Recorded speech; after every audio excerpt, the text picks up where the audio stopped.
सबको जय मसीह की, सबको शालोम। परमेश्वर यीशु मसीह के नाम से मैं आप सबका फिर एक बार स्वागत करता हूं। मैं उम्मीद रखता हूं कि आप सब ठीक होंगे और घर पे आपकी जो भी जिम्मेदारियां हैं उसको अच्छे तरीके से निभा रहे होंगे। अगर आप घर से बाहर जा रहे हैं तो मेरे को कहने की ज़रूरत नहीं है, लेकिन फिर भी मैं कहना चाहूँगा कि आप अपना ख्याल रखिए। मास्क पहनने का, सोशल डिस्टेंसिंग का, जो भी ज़रूरतें हैं उन चीज़ों का आप पालन करिए। आज हम परमेश्वर के वचन में हम जाने से पहले पिछले रविवार को जो हमने कुछ चीज़ों को जो हमने सीखा था उसको हम फिर से याद करने की कोशिश करेंगे। पहली चीज़ थी कि हमने यीशु मसीह जो वापस आ रहे हैं उस वक्त हम कौन आएंगे, कब आएंगे, कैसे आएंगे, कहाँ पे आएंगे, इन सब सारे चीज़ों के लिए हम परमेश्वर के वचन से हम देख रहे थे। और उनका आने का मकसद ये होगा कि आने का मकसद सिर्फ एक ही चीज़ है कि वो जिनके साथ अन्याय हुआ है उनके साथ वो न्याय करने के लिए वो आएंगे।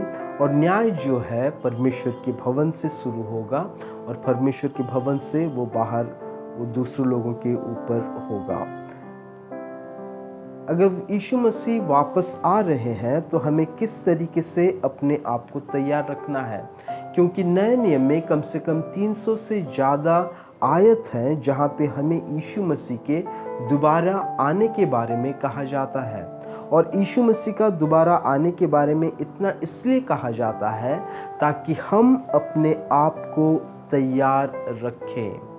प्रकाशित वाक्य में जब हम पढ़ते हैं तो बहुत सारी बार हम प्रकाशित वाक्य के आंकड़े पे हम चले जाते हैं।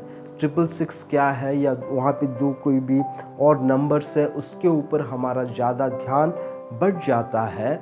लेकिन प्रकाशित वाक्य जब हम पढ़ते हैं तो उसका मकसद हमें ये होना चाहिए, ये हमें उत्साहित करना चाहिए कि यीशु मसीह दोबारा आ रहे हैं ताकि जिनके साथ अन्याय हुआ है वह उनके साथ न्याय हो सके।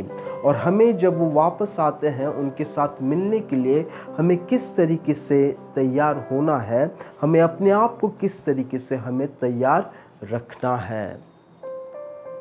पहला चीज़ हम देखते हैं कि हम अपने आप को यीशु मसीह के ऊपर अगर हमें तैयार रखना है तो सबसे पहली चीज़ है कि हमारा विश्वास जो है परमेश्वर के ऊपर होना चाहिए। परमेश्वर ने हमें इस धरती पे इसलिए रखा ताकि हम उनको ढूंढ पाएं, हम उनको जान पाएं, हम उनको समझ पाएं। हमारी ज़िंदगी की हर एक परिस्थिति में परमेश्वर हमें एक ऐसे मोड़ पे लेके आते हैं जहाँ पे वो हमें सिखाते हैं, जहाँ पे वो हमें बताते हैं कि परमेश्वर कौन है और वो इस धरती पे किस लिए आए, हमारे लिए क्यों सूली पे मारे गए, और हम जो मुश्किल से हम गुजर रहे हैं इसके पीछे उनका मकसद क्या है, उनका कारण क्या है।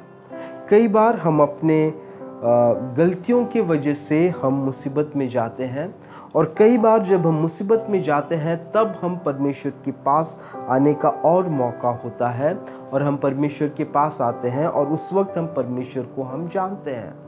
परमेश्वर का वचन हमसे ये कहता है कि हम सब कुछ, इंसान जो है आजकल की दुनिया में सब कुछ ढूंढता है और सब कुछ वो पाना चाहता है। वो चाहे खुशी की बात हो गई, वो चाहे नाम की बात हो गई, वो चाहे पैसे की बात हो गई, ये सारे चीज़ों को वो ढूंढता है, लेकिन एक चीज़ को छोड़कर, और वह है परमेश्वर।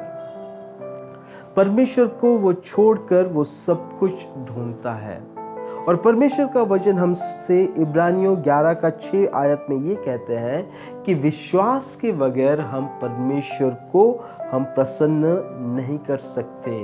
विश्वास के बगैर हम ये नहीं जान सकते कि परमेश्वर है और परमेश्वर उनको पुरस्कार देते हैं या ही रिवॉर्ड्स देम जो उन पर विश्वास करते हैं।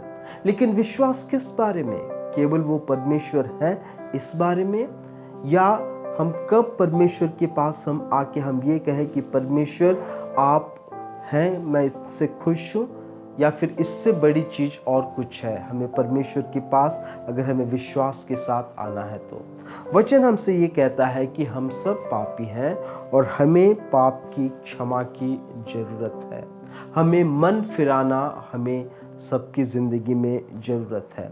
परमेश्वर का वचन हमसे आयशा नबी की उसका 55 अध्याय का 6 और 7 में हमसे ये कहता है कि परमेश्वर को हमें बुलाना चाहिए जब वो हमारे नज़दीक हो, जब वो हमारे नज़दीक हो। हमें परमेश्वर को पुकारने की ज़रूरत है। हमें अपने पाप से हमें मन फिराना, हमें अपने पाप से रिपेंट होके अपना मन फिरा के हमें परमेश्वर पे विश्वास करना है कि परमेश्वर ने हमारे पापों को क्षमा किया है। और जब मन फिराने की और विश्वास करने की जब बात आती है तो इसके साथ साथ दो चीज़ें और भी हमारी ज़िंदगी में दिखाई देती है। पहली चीज़ है पानी का बपतिस्मा। जब हम अपना मन फिराते हैं, जब हम विश्वास करते हैं कि यीशु मसीह के मारे जाने से मेरे पाप जो हैं वो धुलते हैं, मेरे पाप जो हैं वो शुद्ध होते हैं, इसके बाद हम पानी का बपतिस्मा और पवित्र आत्मा को हम ग्रहण करते हैं। ये दो चीज़ें हमारे ज़िंदगी में दिखाई देती है। पहला तो पानी का बपतिस्मा और दूसरा पवित्र आत्मा को ग्रहण करना। लेकिन ये चार चीज़ें एक मसीह ज़िंदगी की अंत तक नहीं है, बल्कि ये एक शुरुआत है। मन फिराना, यीशु मसीह पे विश्वास करना, पानी का बपतिस्मा लेना, पवित्र आत्मा को ग्रहण करना, ये मसीह की ज़िंदगी की शुरुआत है, ये अंत नहीं है। अगर हमें अपने आप को तैयार रखना है तो सबसे पहले हमारा विश्वास होना चाहिए, हमारा मन फिरा हुआ होना चाहिए, हमारा पानी का बपतिस्मा और पवित्र आत्मा को ग्रहण करना, ये चारों चीज़ें हमारे विश्वास में आनी चाहिए। दूसरी चीज़ हम देखते हैं कि अगर हम अपने आप को तैयार रखना है तो हमें लगातार सेवा करनी है, हमें लगातार सेवा करनी है।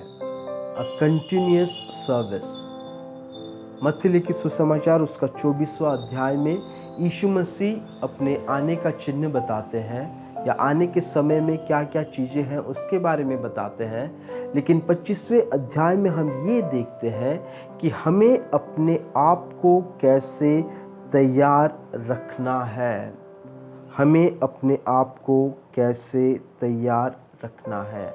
अगर हमें विश्वास योग्य बनकर हम रहते हैं तो यही एक चीज़ है जो कि बहुत ही ज़रूरी है हमें अपने आप को तैयार रखने में। परमेश्वर चाहते हैं कि हम एक विश्वास योग्य होकर हम परमेश्वर में हम काम करें। जब हम आदम की ज़िंदगी में देखते हैं तो आदम जो था वो बगीचे में काम करने वाला था। दूसरा आदम जो कि यीशु मसीह है वो लकड़े का काम वो करते थे। और वचन में हम देखते हैं बहुत सारे चरवाहे हमें देखने को मिलते हैं, जैसे कि दाऊद की ज़िंदगी में यीशु मसीह के चेले जो थे वो मछुआरे थे, पौल जो था वो टेंट मेकर था। परमेश्वर चाहते हैं कि हम अपने हाथों से काम करें, हम आलसी ना बने, बल्कि परमेश्वर का वचन हमसे ये भी कहता है कि जो आलसी है उसे खाना खाने का अधिकार भी नहीं है। और परमेश्वर चाहते हैं कि हम अपने हाथों से काम करें। और जब काम की बात होती है तो हम यही सोचते हैं कि जब तक हम परमेश्वर के राज्य के लिए या चर्च के लिए या सुसमाचार के लिए जब तक हम काम नहीं कर लेते तो हमें काम नहीं है करके। लेकिन परमेश्वर के नज़र में हर एक काम जब तक ईमानदारी से होती है परमेश्वर उस पर गर्व करते हैं। हर एक काम, आप जो कोई भी काम कर रहे हैं, जहाँ तक उसमें बेईमानी नहीं है, जहाँ तक उसमें गलती नहीं है, परमेश्वर कहते हैं कि ये सारे काम परमेश्वर को शोभा देता है। कब? जब हम कोई भी काम विश्वास से और दिल से हम करते हैं। परमेश्वर हमेशा उससे खुश होते हैं जो कि हमेशा ईमानदार है, जो कि हमेशा विश्वास योग्य है। अगर मान लीजिए एक टैक्सी ड्राइवर है और वो अपना टैक्सी जो ईमानदारी से और विश्वास से काम कर रहे हैं, और एक पासवान है जो कि बेईमानी से और बिना विश्वास योग्य होकर काम कर रहे हैं, परमेश्वर हमेशा उस टैक्सी ड्राइवर को पसंद करेंगे जो एक विश्वास से काम कर रहे हैं। परमेश्वर को हमारा चरित्र बहुत ही मायने रखता है। हमारा कैरियर जो है वो कभी भी परमेश्वर को मायने नहीं रखता है। परमेश्वर चाहते हैं कि जब वो वापस आए, अगर हमें उनके साथ मिलना है, तो सबसे पहला चीज़ हमारा विश्वास जो है वो मजबूत होकर रहना चाहिए।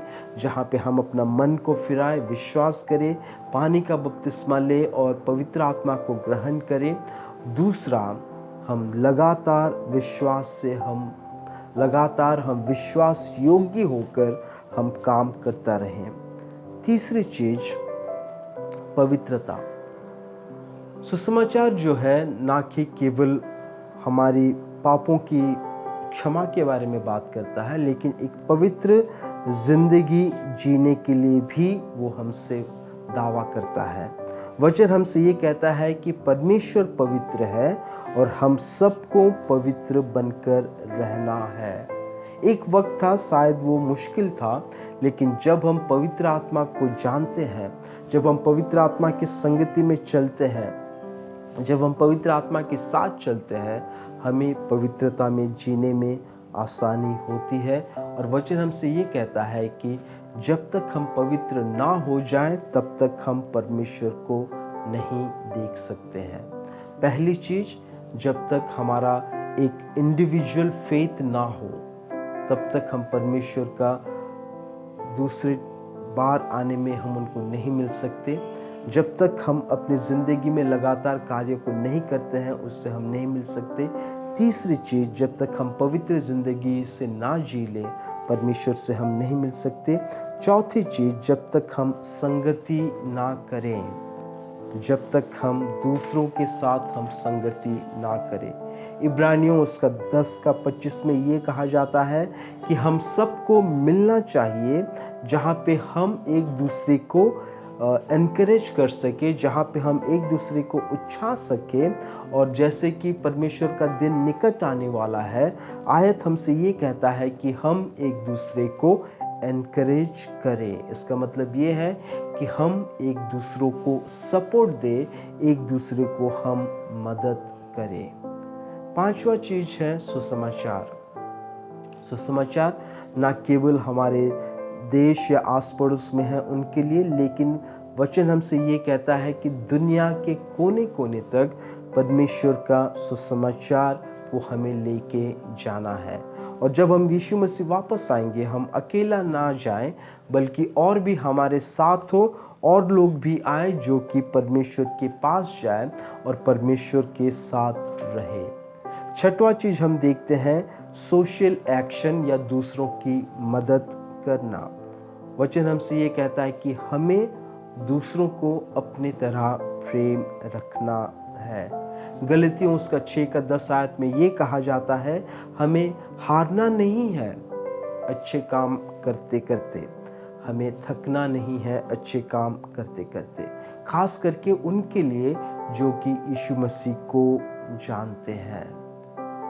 हमें दूसरों की सेवा करने में लगे रहना है। हमें लगातार दूसरों की मदद करने में हमें लगे रहना है। हमें मोक्ष इसलिए या हम उद्धार अच्छे काम से हमें नहीं मिला, लेकिन हम उद्धार पाते हैं ताकि हम अच्छे काम हम कर सके। सातवें चीज को हम देखेंगे कि हम किस तरीके से, जब तक हम लगातार परमेश्वर में हम ना बनकर रहें। वचन हमसे ये कहता है कि आखिरी दिनों में और मुसीबतें आएंगी। मुसीबतें कम नहीं होंगी, लेकिन मुसीबतें और आएंगी, और बीमारियां और महामारियां और भूकंप और बहुत सारे नेचुरल डिजास्टर जो है वो अंत के दिनों में वो हमें ज़्यादा दिखाई देगा। और प्रेरितों का काम उसका 14 अध्याय का 22वें आयत में उनके यीशु मसीह के चेलों ने उनसे ये कहा था कि आने वाले दिनों में तुम्हारी ज़िंदगी में और मुसीबतें देखने को मिलेगी, और मुसीबतें तुम्हें देखने को मिलेगी।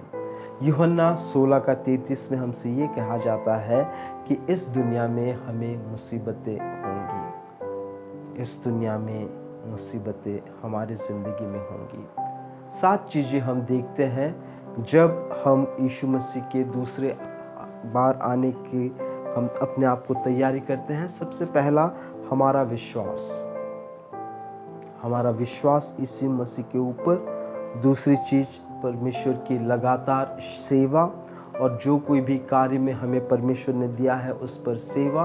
तीसरी चीज़ पवित्रता, हम परमेश्वर के साथ पवित्रता से जिए। चौथी चीज़ संगति परमेश्वर के साथ और परमेश्वर के लोगों के साथ हम संगति में जिए। पांचवी चीज़ सुसमाचार, जिससे हम परमेश्वर के लोगों के साथ और दूसरों के साथ हम परमेश्वर के वचन को बांटें। छठवीं चीज़ सोशल एक्शन, जहाँ पे हम दूसरों लोगों की हम मदद लगातार करें। और सातवीं चीज़ हम परमेश्वर में बने रहें, परमेश्वर में हम बने रहें। कम से कम ये 7 चीज़ें हमें बताती है जहाँ पे हम परमेश्वर के मिलने के लिए हम तैयार हो सकते हैं।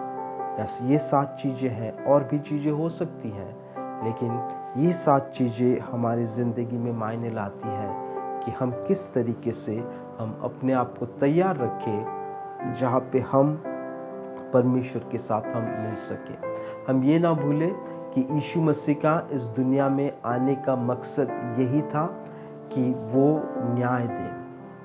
यीशु मसीह का इस दुनिया में आने का मकसद यही था, जिन्होंने अच्छे काम किए हैं परमेश्वर की नज़र में उन्हें पुरस्कार या उन्हें रिवॉर्ड दे, और जिन्होंने उनको ठुकराया है, जिन्होंने उनकी नज़र में अच्छे काम नहीं किया है, उनको वो न्याय दे।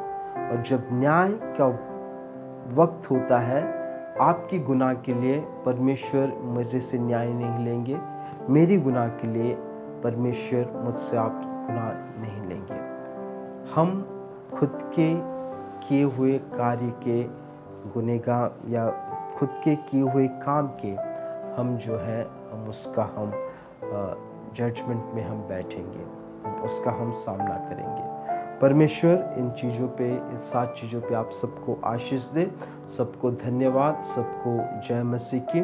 फिर एक बार मैं आप सबका धन्यवाद देता हूँ कि आपने ये वक्त लिया जहाँ पे आप परमेश्वर के संग रहे, जहाँ पे परमेश्वर के साथ रह के हम परमेश्वर में हम आगे बढ़ पाए। आइए हम अपने आँखों को बंद करें और परमेश्वर की ओर हम देखें। हमारे स्वर्गीय पिता, आज के दिन फिर एक बार हम आपके चरणों में आते हैं और धन्यवाद देते हैं कि आप हमें तैयार रखिए इन 7 चीज़ों से, जहाँ पे हम आपके नाम की हम महिमा कर पाएँ। पिता, धन्यवाद देते हैं कि आपने हमारी इस प्रार्थना को सुना है। ये प्रार्थना हम यीशु मसीह के पवित्र नाम से हम मांगते हैं, आमीन। सबको जय मसीह की। परमेश्वर आप सबको आशीष दे। सबको धन्यवाद।